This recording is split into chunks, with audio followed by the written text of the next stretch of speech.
시청자 여러분 안녕하십니까. 효널TV 채널지기 효널입니다. 십계명 강의 제1계명 3부 두 번째 시간이 되겠습니다.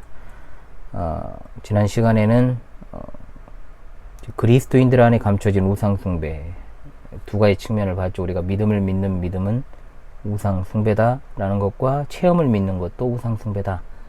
세 번째, 네 번째, 다섯 번째를 하고 이제 1계명을 마무리하도록 하겠습니다. 자, 세 번째는 뭘까? 사랑을 절대시하는 것도 우상숭배입니다. 자, 지금처럼 여러분 사랑 타령 많이 하는 세대가 있었습니까? 사랑 정말 강조하죠. 현대 교회도 마찬가지입니다. 이렇게 사랑 타령 많이 했던 교회 시대가 있었느냐?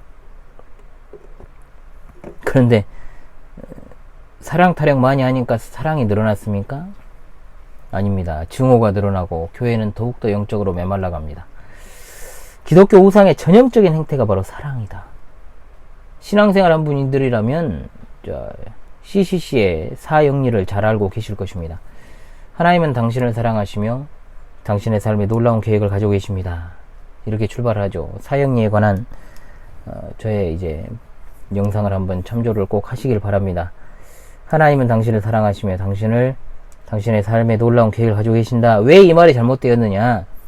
감성주의에 빠진 이 사회 속에서 세일즈맨이 물건을 팔기 위해서 마케팅적으로 만들어내진 이 산물을 교회가 답습을 해가지고 복음을 심각하게 왜곡하고 사랑이라고 하는 것 자체를 우상숭배에 빠지게 만든 거예요. 우상숭배, 사랑이란 우상숭배.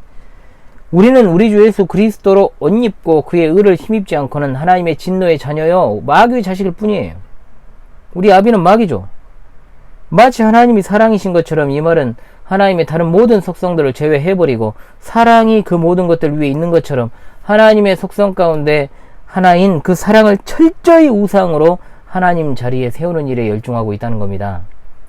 사랑이 우상된 사회에서는 하나님의 절대 주권이란 존재할 수 없습니다. 하나님이 죄인을 심판하는 것도 불가합니다. 왜요? 하나님은 사랑이니까. 지옥이 있을 수도 없습니다. 하나님은 사랑이니까. 누구는 선택하고 누구는 유기하는 일도 있을 수 없습니다. 하나님은 사랑이니까. 하나님은 절대로 예수를 단 한 번도 고백해 본 적이 없는 자들을 심판하실 수 없습니다. 왜요? 하나님은 사랑이시니까. 자, 그러니까 하나님은 절대로 무자비한 행위를 할 수 있는 분이 아니다라고 지그들 마음대로 해버려요. 이러한 거짓 우상에 여러분 민감해야 됩니다. 우리 자신을 여기로부터 보호해야 됩니다. 현대판 종교적 우상들을 우리는 주의하고 또 주의해야 됩니다. 자, 이 사랑 누가 말했나? 사랑 절대시하는 것 우상숭배 기억하십시오. 자, 네 번째입니다. 자아를 믿는 믿음 또한 우상숭배입니다. 자, 이른바 자신을 믿는, 저는 이제 나신교라고 표현을 해요. 나신교, 나를 믿는 교 해가지고 나신교 신자들을 말하는데 유감스럽게도 나신교 신자들이 교회 안에 굉장히 많습니다. 저는 그런 사람들을 실제로 봤고요. 또 그런 사람들이 과연 신앙생활이라는 것을 제대로 하고 있느냐, 의문과 회의를 품을 때가 굉장히 많았습니다. 하나님을 모르는 자들은 당연히 자신의 자아가 중심입니다. 자신의 자아를 사랑하는 것, 그것이 매우 고귀한 가치인 것처럼 말합니다. 사람은 기본적으로 자신을 사랑합니다. 그래서 내 이웃을 내 자신과 같이 사랑하라 하신 것이죠. 자, 물론 하나님을 모르는 자들이 자기 자아를 중심에 두고 그렇게 살아가는 것 자체 우리는 별 관심도 없고 그것이 당연하다라고 여깁니다. 그것이 바로 신자의 특징이니까요. 그러나 여러분, 지금은 세상에 없습니다만 대표적인 이런 주장을 했던 로버트 슐러라는 사람은 말합니다. 여러분 자신을 사랑하는 것이 진정한 신앙이다 라고 말해요. 사실 불신자들의 주장과 별 다를 바가 없죠. 그러나 예수님은 제자가 되려면 먼저 자기를 부인하라고 분명히 말씀하셨습니다. 로버트 슐러는 한술 더 떠서 자아를 사랑하는 건 인생의 근본 의지고 또한 근본 의지해야 된다. 언제부터인가 교회에는 낮은 자존감이라는 말과 표현, 이런 것들 사실 심리학적인 용어들인데 다 판을 치고 있어요. 언제부터인가. 매우 심각합니다. 인간의 타락이 하나님께 반역하여 에덴 동산에서 쫓겨난 아담의 원죄로부터 시작된 것이 아니라 인간 자신이 자신을 사랑하지 않았기 때문에 벌어졌다라는 식의 어떤 이해인 거죠. 그래서 자기 자신을 무가치한 사람으로 폄하하는 것은 구원의 은혜를 정직하게 받을 수 없다 라고 주장을 합니다. 하고 싶은 말은 뭐겠습니까 여러분? 자, 이겁니다. 인간은 죄인이 아니다. 그러나 주님은 바리새인이 아니라 자신을 죄인이라고 한탄했던 세리를 의롭다 하셨습니다. 즉 예수님이 우리를 위해 죽으신 것은 우리의 전적인 타락 때문에 대속의 은혜를 주시기 위함이 아니라 우리가 예수님의 죽음을 통해서 구원을 받을 만한 그런 존재다. 그럴 만한 가치가 있는 존재라는 것을 발견하는 것이다 라는 생각이 팽배하게 돼버린 거예요. 사탄의 목적은 뭐겠습니까? 십자가의 대속의 구원의 가치를 폄하하는 것이고 그것이 모든 이들에게 허용된 보편적인 것으로서 별 의미가 없는 것이다. 인간은 충분히 원래 그런 사랑을 받을 만한 가치가 있는 존재다. 단지 길을 잘못 들어서서 지금의 현실을 맞이하게 된 것일 뿐이다. 길을 잘못 들어섰으면 길만 바르게 찾으면 되는 것인데 방향만 바꾸면 되는 것인데 인간의 현실에 대한 완전한 왜곡인 것이죠. 자, 그렇게 되면 교회의 십자가는 왜곡돼 버릴 것이고 자신의 자아만 회복받으려는 우상 숭배자들이 득실되는 미신들의 시궁창이 되어버릴 겁니다. 어디가요? 교회가. 자, 5번째. 행복을 믿는 믿음도 우상 숭배입니다. 자, 행복, 진짜 행복 좋아하죠.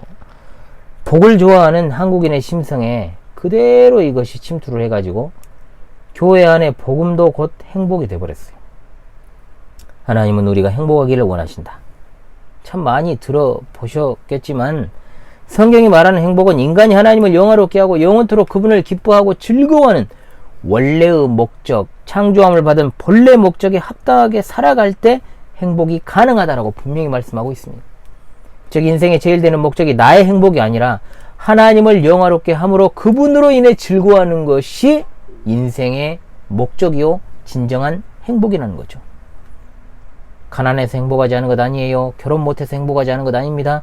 취업이 안 돼서 근심과 걱정이 끊이지 않으니까요? 아닙니다.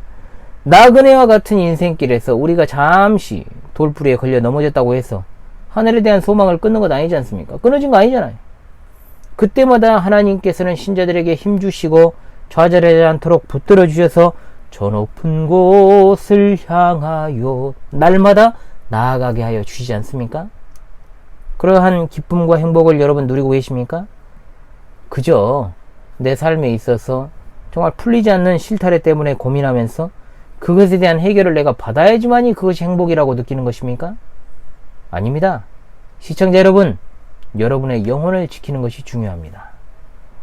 십계명의 서문에 있어 정말 서문에 이어서 1계명 우리에게 구원과 복을 주시는 하나님의 무한한 사랑이 나타남과 동시에 믿지 않는 자를 심판하시는 하나님의 엄위하심이 나타나고 있습니다.